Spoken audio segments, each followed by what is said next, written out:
দেখেন নবীর কিছু আছে আদর্শ, নবীর কিছু আছে বৈশিষ্ট্য, নবীর সিরাতের কয়েকটা অংশ আছে। এর মধ্যে একটা অংশ হলো নবীর জীবনের একটা অংশ হলো নবীর বৈশিষ্ট্য, আর একটা হলো আদর্শ। বৈশিষ্ট্য যেটা নবীর জন্য একক, অন্য কাহার জন্য নেই। আর আদর্শ হলো সকলের জন্য অনুসরণীয়, সকলে অনুসরণ করতে পারবে এবং অনুসরণ করার জন্য ইসলামের আদর্শ। নবীর জন্য বৈশিষ্ট্য, বৈশিষ্ট্যবতী একক গুণ। এর মধ্যে একটা হলো নবী খাতামুন নবিয়্যিন, নবী সর্বশেষ নবী, নবী খাতামুন নবিয়্যিন। নবী বলেছেন আনা খাতামুন নবিয়্যিন লা নবিয়্যা বাদি, আমি সর্বশেষ নবী। এই সর্বশেষ নবী হওয়াটা নবীর জন্য বৈশিষ্ট্য, বৈশিষ্ট্য নবীর জন্য একক। সুতরাং কেউ যুগের পরে নবী দাবি করে সে মৃত্যু, সে দাজ্জাল, সে দাজ্জাল, শেষ নবী হওয়া একমাত্র আমার নবী, আপনার নবী, মুহাম্মদ নবী একমাত্র বৈশিষ্ট্য। সম্মানিত উপস্থিতি, আরেকটা বৈশিষ্ট্য হল নবীর মেরাজ, নবীর ইসরা এবং নবীর মেরাজ। এই যে সংক্ষিপ্ত সময়ে রাতের কিছু অংশের মধ্যে এশার নামাজের পর আল্লাহ পাক নবীকে এই হাজিরে কাবা থেকে বাইতুল মুকাদ্দাস নিয়ে গেলেন। দুঃখজনক হলেও সত্য যে বাইতুল মুকাদ্দাসে আল্লাহ পাক আদম আলাইহিস সালাম থেকে নিয়ে সর্বশেষ নবী ঈসা, তখন সময় সর্বশেষ নবী ঈসা আলাইহিস সালাম পর্যন্ত সমস্ত নবী রাসূলগণকে একত্রিত করে রেখে দিয়েছিলেন। মহানবী সাল্লাল্লাহু আলাইহি ওয়াসাল্লামকে সেখানে নিয়ে সকলের ইমাম বানিয়ে 2 রাকাত নামাজ পড়িয়েছিলেন। সেই বাইতুল মুকাদ্দাস আজ আমাদের দখলে নেই। কেন আজকে সেই বাইতুল মুকাদ্দাস আমাদের হাতছাড়া হচ্ছে? বাইতুল মুকাদ্দাস হাতছাড়া হচ্ছে আজকে মুসলমানদের ঈমান এবং আমল দুর্বল থাকার কারণে। মুসলমানদের ঈমান এবং আমল দুর্বল। নবী বলেছেন এমন এক সময় আসবে বেঈমান কাফিররা মুসলমানদেরকে খাবার টেবিলে মানুষ বসে যাবে, একজন আরেকজনকে ডাকে আসো খেয়ে নেই। তারা এইভাবে মুসলমানদেরকে ঘিরে ফেলার জন্য সমস্ত কাফির শক্তি একত্রিত হয়ে মুসলমানকে ধ্বংস করে দেওয়ার জন্য এই দস্তরখানার খাবারের মতো তারা মুসলমানদেরকে খেয়ে ফেলতে চাইবে, ধ্বংস করে দিতে চাইবে। সাহাবায়ে কেরাম জিজ্ঞেস করলেন, ইয়া রাসূলুল্লাহ, কেন সেটি আমাদের সেই অবস্থা হবে? তোমাকে কি আমরা সংখ্যায় কম থাকবো? নবী বললেন, না, সংখ্যায় কম থাকবে না, তোমাদের তোমাদের অন্তরের মধ্যে অহংকারী হয়ে যাবে। অহংকারের কারণে তোমরা ধ্বংস হয়ে যাবে। বেঈমান কাফিরদের হাতে মার করে তোমরা তোমাদের অস্তিত্ব টিকিয়ে রাখতে পারবে না, তোমাদের রাষ্ট্রীয় পতাকা টিকিয়ে রাখবে না, তোমাদের সমাজ টিকিয়ে রাখবে না, তোমরা মাথা উঁচু করে বিশ্বের দরবারে দাঁড়াতে পারবে না। তোমাদের ভিতরে অহং প্রবেশ করবে। অহং কি? দুনিয়া দুটি জিনিস, একটা হলো দুনিয়ার মহব্বত, একটা হলো দুনিয়ার মহব্বত, আর একটা হলো মৃত্যুর ভয়। দুনিয়ার মহব্বত আমাদের অন্তরে আছে কি আছে না? দুনিয়ার মহব্বত আছে। দুনিয়ার মহব্বত আছে বলেই তো আমি মানুষের উপর জুলুম করি, আমি সুদী লেনদেন করি, আমি কুড়ের সাথে জড়িত হই, আমি অন্যায়ের সাথে জড়িত হই। দুনিয়ার মহব্বত দেখার কারণেই তো আমি রাষ্ট্রীয় পতাকা দখল করার পর দেশের সমস্ত জনগণকে মেরে ফেলা হলেও আমি দেশের মালিক থাকতে চাই। এটা কোন কারণে? একমাত্র দুনিয়ার মহব্বতের কারণে। এই যে বিগত শরীরটা সরকার তার ক্ষমতা টিকিয়ে রাখার জন্য কি করেছিল?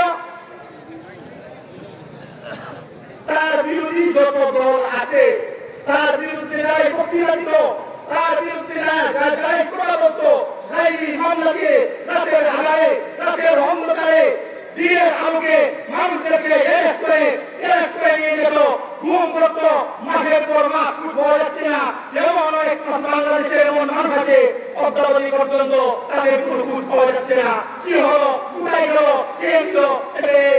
ঠিকানা কোথায়? এটাকে ঘেরে নিল, কেউ গিয়ে নিয়ে গেল, খরচার ছেলে বানিল, আইনাগর বানাইল, সেখানে মানুষদেরকে অনেকভাবে নির্যাতন করলো। পৃথিবীর ইতিহাসে এমন কোন নির্যাতন হতে পারে না।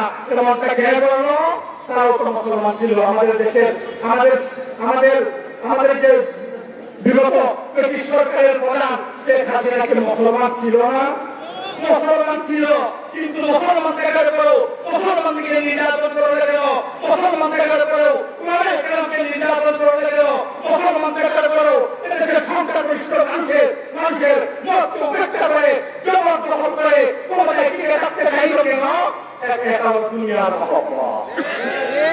দুনিয়ার মহব্বত এটা শুধু শেখ হাসিনার মধ্যে আছে না, আরো মানুষের মধ্যে ছিল, আছে আরো মানুষের মধ্যে ছিল, আরো মানুষের মধ্যে বর্তমানে আছে। অনেক মানুষ দেখবেন কাদিয়ানি হচ্ছে টাকা লুটে, কথা বলেন না, টাকা লুটে। আমাদের যেগুলো প্রমাণ আছে, তারা ঘর করে দিলে, তারা বাড়ি করে দিলে, আপনার জীবনের যত সমৃদ্ধির প্রয়োজন তারা ইহুদিদের কাছ থেকে টাকা পায়। কারণ ইহুদিদের বানানো নবী হলো কে? মির্জা গোলাম আহমদ কাদিয়ানী। বলেছি ইহুদিদের বানানো নবী মির্জা গোলাম আহমদ কাদিয়ানী। সুতরাং যারা সেই কাদিয়ানী অনুসরণ করবে তাদেরকে সেই ইহুদি চক্র, সেই বেঈমান কাফেররা তাদেরকে অর্থ দিয়ে মদত দিবে, তাদেরকে তাদের ধর্মের দিকে নিয়ে যাওয়ার জন্য, বিধর্মী বানানোর জন্য তারা অর্থ দিয়ে সহযোগিতা করে, আইন দিয়ে সহযোগিতা করে। দেখছেন না বিগত সরকারের আমলে আমরা কাদিয়ানীদের বিরুদ্ধে আন্দোলন করতে পারিনি। কাদিয়ানীদের বিরুদ্ধে আন্দোলন করতে গিয়ে আমাদের অনেক ভাই শহীদ হয়েছেন। ঠিক কিনা বলি? আপনারা পঞ্চগড়ের ইতিহাস জানেন। সেই পঞ্চগড়ে আমাদের ভাইদেরকে কেন শহীদ করা হয়েছিল? শহীদ করার কারণ ছিল একমাত্র একটাই, কেন তারা আমাদের নবীকে শেষ নবী বলে আর কাদিয়ানীদেরকে কেন মুসলিম ঘোষণা করে। এটাই ছিল অপরাধ, এছাড়া কোনো অপরাধ ছিল না। অথচ একটা যুক্তির দাবি ছিল। আমরা যদি এদেশের এটা গণতান্ত্রিক দেশ, গণতন্ত্রের চাহিদা কি? সংখ্যাগরিষ্ঠ মানুষের মতামতকে প্রাধান্য দিতে হবে, এটাই তো গণতন্ত্রের চাহিদা। এদেশের সংখ্যাগরিষ্ঠ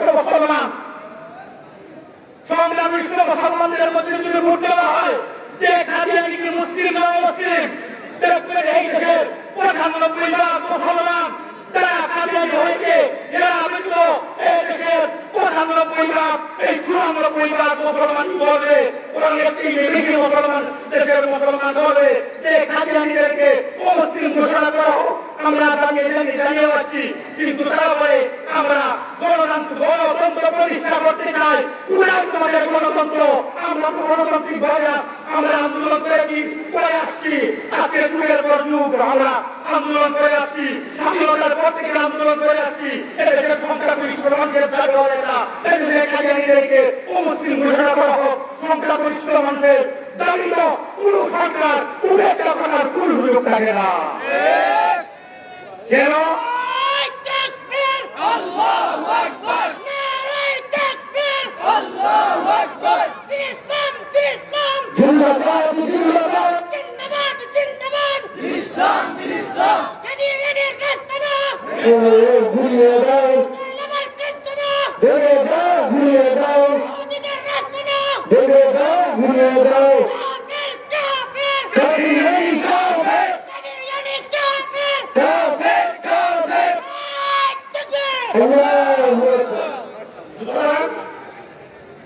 সরকারের কাছে আমরা দাবি জানাচ্ছি, আপনি মাধ্যমিক করুন। দুদিক থেকে আমাদের দাবি, যুক্তির দাবিতে দাবি খণ্ডন করার মতো কোন যুক্তি নেই। আমাদের মুসলমানদের অধিকার, আমরা আমাদের ধর্মকে হেফাজত করবো। রাষ্ট্রীয়ভাবে আমাদের ধর্মকে কলঙ্কিত করা হবে, এটা মুসলমান মেনে নিতে পারে না। কাদিয়ানীদেরকে যদি মুসলিম হিসাবে ঘোষণা না করা হয়, আমাদের ইসলাম ধর্মকে কলঙ্কিত করা হয়, এই দিক থেকেও মুসলমানদের ধর্মের হেফাজতের জন্য ধর্মীয় স্বাধীনতা আমাদের রয়েছে, ধর্মীয় নিরাপত্তা আমাদের রয়েছে, সকল ধর্মাবলম্বী মানুষের নিরাপত্তা রয়েছে। সে কাদিয়ানী ধর্ম পালন করো, আমরা বাধা দিব না, কিন্তু কাদিয়ানী হয়ে মুসলমান নাম দিতে পারবে না। আরেক দিক থেকে আমরা বলবো, আপনি মাধ্যমিক করুন। গণতান্ত্রিক দেশ, এই গণতান্ত্রিক দেশে জনগণের মতামতকে যাচাই করুন, যাচাই করে দেখুন। এদেশের সংগ্রামে বৈষ্ণবের দাবি কি আমরা হাজার বার চ্যালেঞ্জ করতে পারি এদেশের মধ্যে শতকরা 95 মানুষ বলবে কাদিয়ানীদেরকে মুসলিম ঘোষণা করা হোক। এদিক থেকে মুক্তির দাবি গণতান্ত্রিক দাবি হওয়া আমাদের কাদিয়ানীদেরকে মুসলিম ঘোষণা করতে হবে। যদি কাদিয়ানীদেরকে